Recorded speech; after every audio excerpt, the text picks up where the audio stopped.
Hello, my name is Thomas. This page is being started up to not only document my journey in life and my self-development, but also to help others, guide others along the way with the lessons that I've learnt in life and hopefully help improve other people's lives. So let me get straight into it. A big lesson that God keeps teaching me is when we compare ourselves to others, we do more harm in ourselves than good.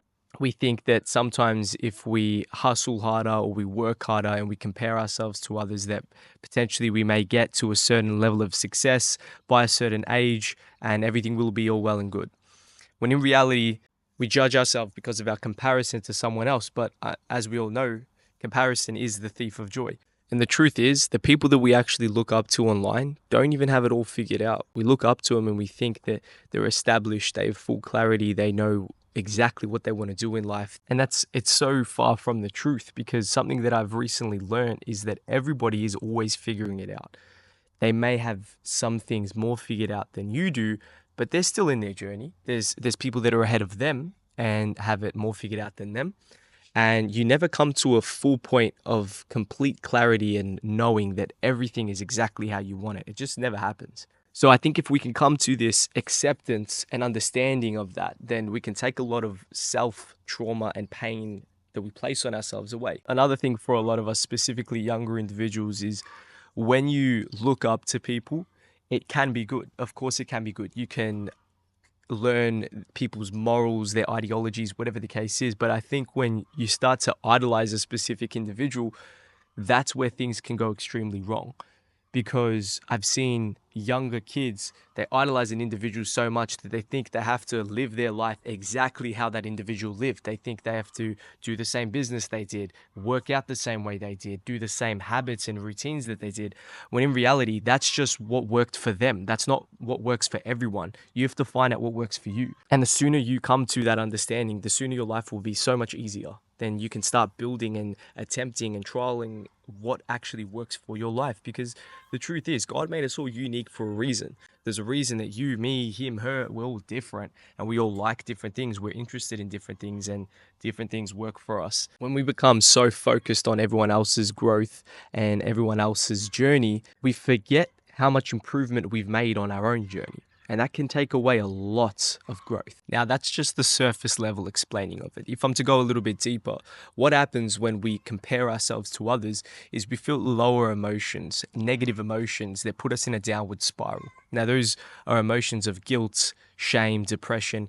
And when you're constantly feeling these emotions, you circulate at the lower point of vibration as a human being. You find that your energy towards life is very low. You find it hard to think at things or look at things from a positive point of view. If you truly want success in life, first thing you need to do is define what success looks like for you. Everybody has a different definition of success. Yours might be that you want a massive house with heaps of kids, whereas someone else just wants to be free and live and travel around the world. Who knows? Everyone has a different definition of success. So what I recommend you do first is sit down in silence, get into a high state of vibration. Things that can help you do this is going on a walk, going for a workout, meditating, reading, just being calm and in the present moment. Then sit with yourself and genuinely ask yourself and answer honestly, what do you want out of life? What does success look like for you? How much money do you want to make? How do you want to make that money? How do you want to be? What type of person do you want to be? What habits do you want to have? All of these things will help you shape your truest identity and truest definition of success. Because once you know exactly what success looks like for you, it makes it 100 times easier to go and obtain it. Now, if you find it a bit harder, I know some people have found it harder in the past to find exactly what it is that they truly want. You can also write down what I like to call an anti-vision. Now, this is a vision of the complete opposite of where you want your life to go. You do not want your life to go this way. That could mean everything goes completely south, right? How would that look like? Is it that you're in a shit environment? You have poor habits? You are not successful? You are living by other people's means? Whatever the case is, paint that out. Your worst possible living scenario. The absolute state of being that you wish to avoid at all costs.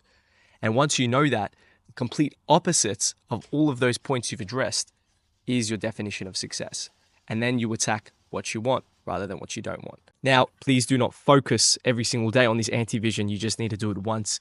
Remember that whatever you focus on will be attracted to you with time. So focus on the things that you want. But I think it is an important task to do if you are stuck in defining that definition of success. And the last couple of points I wish to touch on is that happiness can be fleeting if you place it on an external outcome. What do I mean by this? Well, happiness is always an internal game. I once had a very deep conversation with a certain individual about how happiness is a choice. Most of us think that we're entitled to happiness.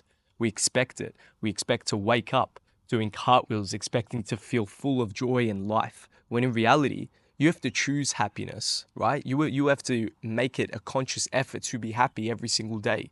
And you might need to consciously program that into your mind until you genuinely believe it. But for certain, the moment that you link happiness to an external outcome, for example, when I buy a house, when my business gets to X amount of dollars per month, when I get this much money saved up in my account, when I go on holiday, all of these things are external outcomes. You can't control when or where those things will eventually happen to you. But what you can control is the now, the you, the internal game. The moment you make happiness external, you've lost. Because the moment you obtain whatever it is you're looking to obtain, that happiness is only temporary. Then you will go and link it to another external outcome that's a little bit farther away. And you're always chasing happiness. You're putting it on a pedestal, but just like everything in life, whatever you chase too much runs away from you. So the best way to truly be happy and be comfortable in your own skin and be happy with the journey that you're on is come to an agreement and understand that happiness is an internal game. It was never external, none of it. If you can be happy with where you are, you'll be so excited for where you can go. But don't be so focused on where you can go that you miss out on now too. Okay, so key takeaways to remember from this video is number one, comparison is the thief of joy. If you want true success in life, you need to define your own definition of success. You can look up to people for reference, but do not idolize anyone specifically. The only person you should idolize is God, and make a conscious effort to look back on the progress that you've made and feel proud of it, no matter how small or big that may be. And number two is no one ever gets to a point where they've made it per se. You're always going to be redefining your level of success. There's a lot of introspection in life. I think there's this false narrative that people think they're going to make a certain amount of dollars or they're going to hit a certain age and all of a sudden they can kick back and life's great. What I'm saying is enjoy the journey and not just the destination. It will take you farther and you'll be much happier. And the third thing is happiness is an internal game. It is a choice. Do not feel entitled for happiness. You have to choose happiness. Thank you guys for tuning in. I hope that this video helped you in some way, shape, or form. Let me know what you thought of the video in the comments below, or if there's anything that you would like me to touch on in the coming videos. But besides that, have a lovely day. God bless.